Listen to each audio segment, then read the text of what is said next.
O Vivo Artmove desse ano ele está trabalhando com o tema desterritorialização da cultura. O pressuposto é de que os dispositivos móveis hoje em dia eles já estão bastante espalhados pela sociedade, pela cultura, que o uso desses aparelhos se tornou disseminado.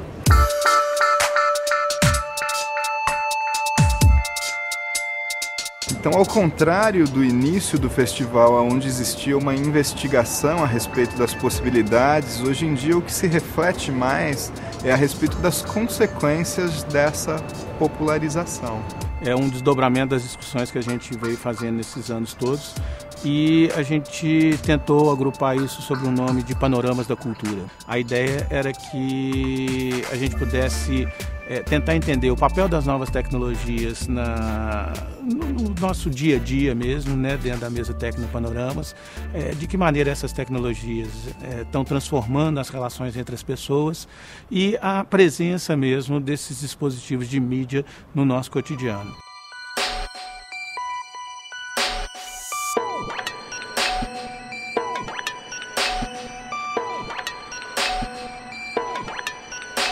Well, cities are full of these advertisements, and we don't have really much power of deciding what kind of visual style we want in our cities. So we cannot decide about these advertisements, but also we cannot put our own visual content in cities. So the project is about enabling us to do that.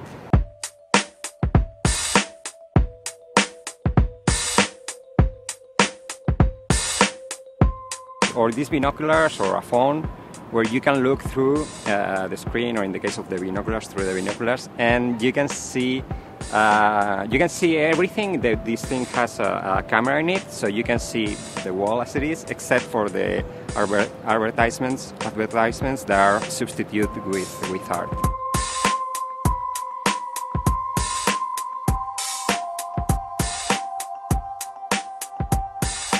We consider the project part of a longer tradition of culture jamming or ad busting, which is where you climb up onto a billboard and you physically modify the billboard. So you change a tobacco advertisement to say something critical about tobacco companies. And the thing about this is it's physical, which means it's really impressive and reaches a lot of people. The idea is not so much about art from the galleries, but about people doing art. So, for example, here in Belo Horizonte and in other places where we go, we do this workshop where people come, we explain a little bit the project, and then we go to the street, take photos of the advertisements in the street, and then people do modifications of them, usually kind of critical modifications.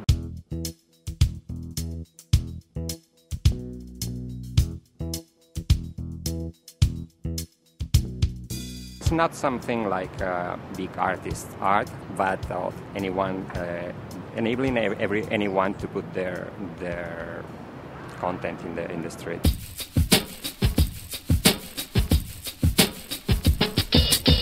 Urban Remix consists of three things actually. Two of them are technical. One is a web application. On the web application you will see a thing that looks like Google Maps, and you can draw your own paths on Google Maps, and these paths will render sounds based on sounds that you can upload to these paths. These sounds can be uploaded from your cell phone. Then you can record sounds, upload them to the server, and then they will appear on these maps that we can use to mix. That's a big part of the project. Another part of the project is that we then go into communities, we speak to people in these communities, and we give workshops. We invite people from these places to work with us to create these soundscapes.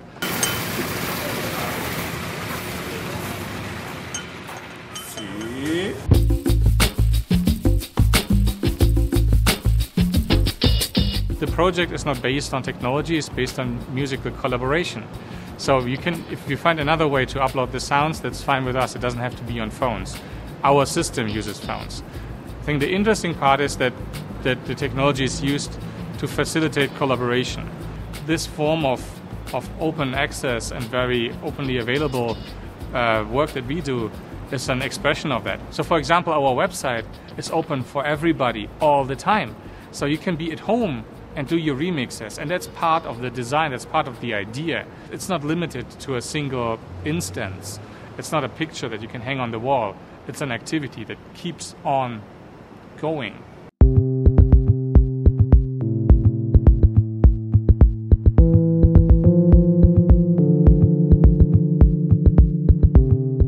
Então, o Vista Off é uma net art, instalação, né, uma instalação locativa em rede, né? É um trabalho onde existe uma peça no centro de um espaço construído, um espaço redondo, que remete a esses espaços panorâmicos de 1700, onde o público ele estava inserido no meio de uma pintura e aí ele tinha toda essa visão.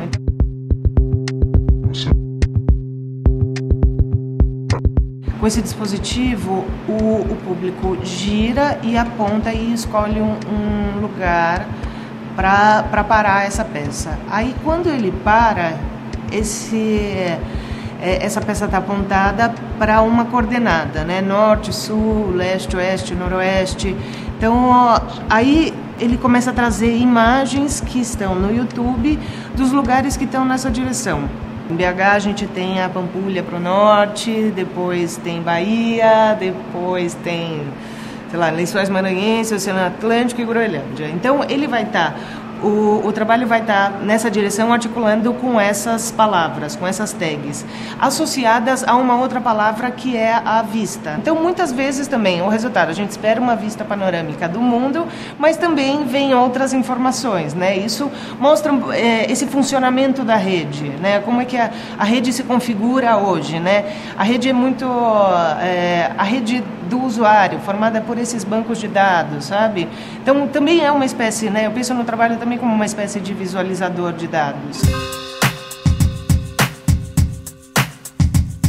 O 3CO começou quando a gente estava começando a estudar sobre o cotidiano, o meio ambiente e as pessoas, assim, o que é que isso teria relação. E nisso tudo a tecnologia, porque está sempre presente no dia a dia e tal, não sei o quê. E o guarda-chuva também como um objeto, sei lá, que todo mundo usa, altamente tecnológico. E o desvio do projeto é instalar uma inteligência artificial nele que dialogasse com o cotidiano, assim. Então vamos pensar em sensores que se comunicassem com o que acontece no dia a dia, sei lá, poluição, ruído, temperatura. Aí a gente pensou no 3CO como uma composição química, como tem H2O, CO2, 3CO é como se fosse a composição do cotidiano. O que é que tem de composição disso? Aí a gente montou esses guarda-chuvas, mas como um sistema de denúncia também, ó, tá acontecendo muita coisa ao redor da gente, que a gente não vê, mas acontece. E aqui no Artmove tá assim, uma sombrinha responde ao Olinda, o que está acontecendo lá em tempo real, e uma responde à poluição dentro da sala. Toda vez que tem uma variação, ela reage.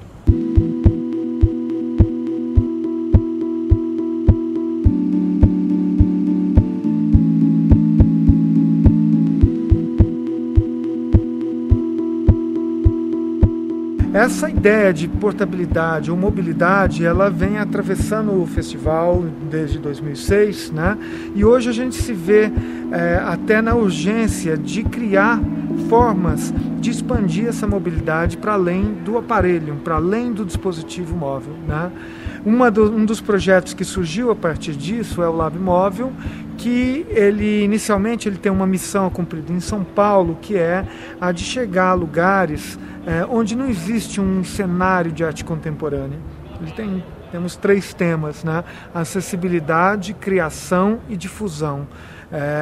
Levar até determinadas localidades essas possibilidades, né?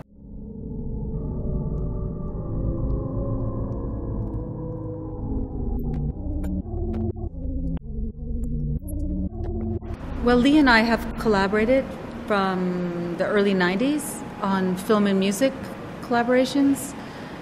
This piece, Sight Unseen for Brazil, is a show that we've done previously, but we've expanded it for this performance. Basically, we're working with elements of cinema and language, poems and poetry and different ideas of spoken word language, and the guitar, electric guitar, and a lot of different sound elements. And sometimes there's many other musicians involved, sometimes there's not. It has a very theatrical quality to it when we're doing the performance.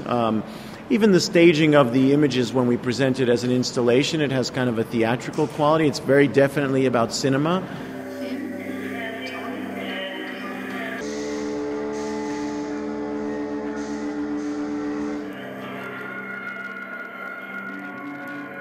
And then we sort of come together and build what is a kind of very fragmented narrative.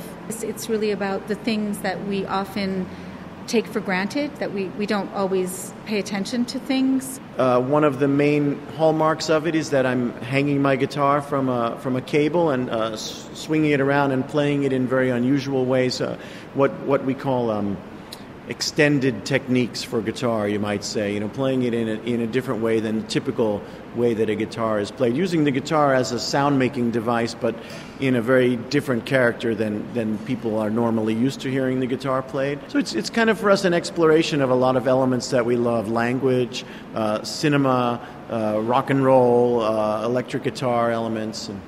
원섭이 존나 비싸 씨발 대야!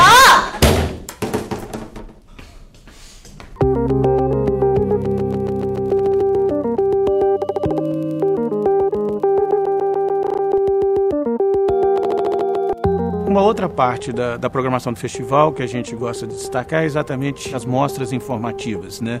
Essas mostras, elas têm a intenção de mostrar, trazer ao público do festival aquilo que está sendo produzido em outros países, em outras regiões, em outros contextos sociais, econômicos, políticos e tal. Esse ano nós privilegiamos trabalhos produzidos na Ásia, porque são trabalhos que trazem um amadurecimento muito grande com relação à técnica e também uma capacidade de invenção muito interessante. Isso está dentro de um tipo de atuação que vem desde a primeira edição do festival, que é tentar mostrar ao público frequentador do Vivo Arte Move quais são as tendências nos principais fóruns internacionais dedicados à produção de audiovisual com mídias portáteis.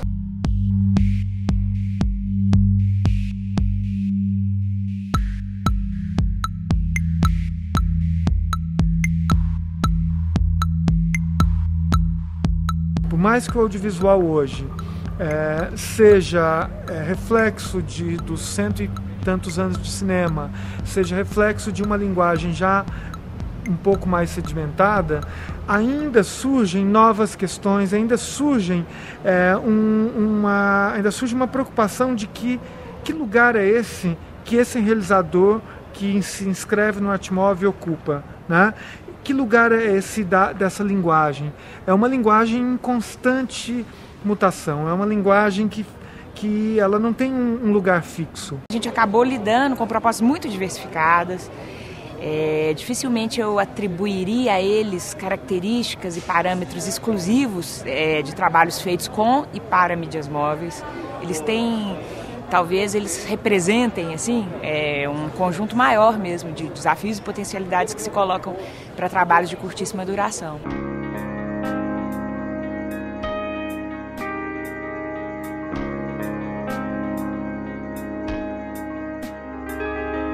Esse trabalho ele surgiu na verdade ele vem de uma série que eu venho fazendo fotográfica que se chama Dobra, e ele surgiu dessa linguagem do caleidoscópio, né, que trabalhava essa questão da multiplicidade das cidades, né.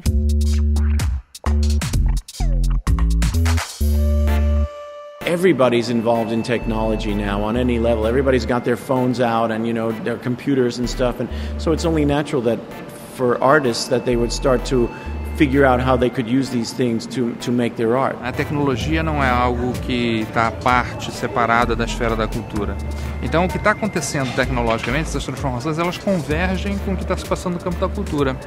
Se você tem tecnologias que rompem fronteiras, você tem também um movimento cultural que opera, né, na fratura dessas separações. Eventos como a Primavera Árabe, né, os Occupies e uma série de interferências no espaço público que foram favorecidas por esses aparelhos, de alguma maneira demonstram que essa comunicação unidirecional foi completamente substituída por um modelo de organização mais de baixo para cima, em que as pessoas trocam mensagens e através disso constroem um circuito de compartilhamento de informações e organização da maneira como elas se comunicam e atuam no espaço público. O telefone celular cria problemas, é óbvio. É uma situação um pouco absurda de pessoas compartilhando espaço, mas cada uma fechada numa bolha de telecomunicação. Eu estou interagindo com alguém que está a 1000 quilômetros de distância, mas sou incapaz de reconhecer a existência de alguém a 1 metro de mim. Isso acontece. É interessante que, estatisticamente, imaginava-se que o usuário pesado de internet também seria um cara que ia se isolar em casa. Só que, estatisticamente, percebeu a seguinte coisa: a mesma população que usa muito internet também é a mesma população, o mesmo grupo social que viaja muito, que faz muito turismo, que frequenta casas de espetáculos, que frequenta casas noturnas, que vai atrás de educação complementar e procura convívio tete a tete. Então a gente vem conseguindo levantar questões de localidade, da especificidade das localidades, mas não só do entorno visível, mas também desse contexto político desses entornos.